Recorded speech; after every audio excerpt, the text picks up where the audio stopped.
Hello mga ka-Gravity. Early in the morning talaga kami dapat aalis kasi medyo malayo-layo yung pupuntahan namin. At nagising po ako siguro mga 4 o'clock in the morning kasi kailangan namin makaharating doon sa pupuntahan namin. So, we left early, 5 a.m. So, maybe mga 30 minutes to 45 minutes ang travel time. Then we took the motorcycle na lang kasi para mas madali at madaling makarating sa pupuntahan namin kasi medyo paliko kasi siya.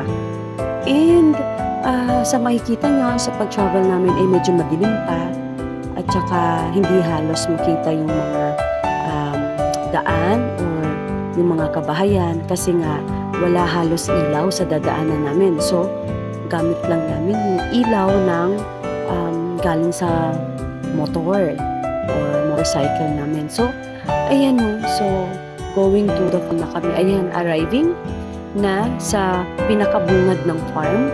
So, I think this time is about 5:30 a.m. in the morning na. So, medyo kita na halos yung daan. But still, may madadaanan ka pa rin mga lupa-lupa, medyo paliko-liko pa rin. At least, nade-develop na yung daan papunta sa farm. So now we're here at the farm. Magre-ready lang ako ng breakfast, then I'll talk to you later. See you!